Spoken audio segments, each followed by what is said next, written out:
అధ్యక్షులుగా ఉన్నప్పుడు రేవంత్ రెడ్డి గారు ఆ రోజు ఎన్నికల సమయంలో హామీ ఇచ్చారు. బీసీలకు 42% రిజర్వేషన్ కల్పిస్తామని ఆ రోజు ఎన్నికల మేనిఫెస్టోలో పెట్టారు.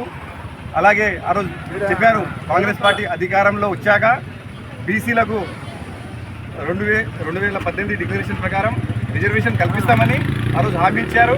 హామీ ప్రకారం ఈరోజు రేవంత్ రెడ్డి గారు ముఖ్యమంత్రి అయిన తర్వాత నిన్న క్యాబినెట్ మీటింగ్ అయింది. క్యాబినెట్ మీటింగ్లో బీసీలకు 42% రిజర్వేషన్ కల్పించడం జరిగింది.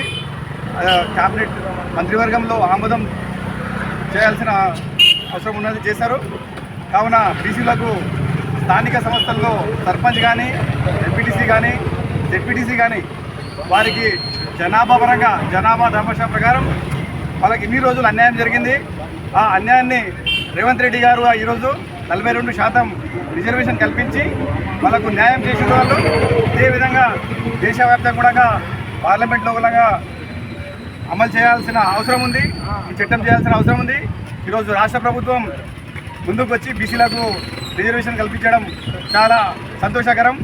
ఈరోజు మనోహర్ రెడ్డి గారి నాయకత్వంలో తాండూరు నియోజకవర్గంలో కూడా చాలా అభివృద్ధి కార్యక్రమాలు జరుగుతున్నాయి.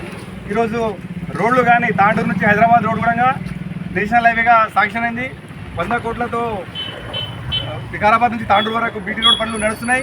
అలాగే పెద్దేమూరు రోడ్డు కూడా తాండూరు నుంచి మోమిన్పేట సాహస్పేట వరకు రోడ్డు మొత్తం అధ్వాన పరిస్థితి ఉంది. దానికోసము నేషనల్ హైవే కోసం మనోహర్ రెడ్డి గారు కేంద్ర మంత్రితో మాట్లాడి అది కూడా పెట్టిస్తున్నారు.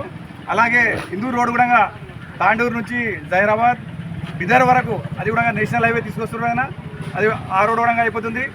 తాండూరులో ఇన్ని రోజులు చూస్తున్నాము, తాండూరు కాన్స్టిట్యూన్సీలో ఎక్కడ పోయినా ఏ రోడ్డు చూసినా అధ్వాన పరిస్థితి ఉండే ఇన్ని రోజులు.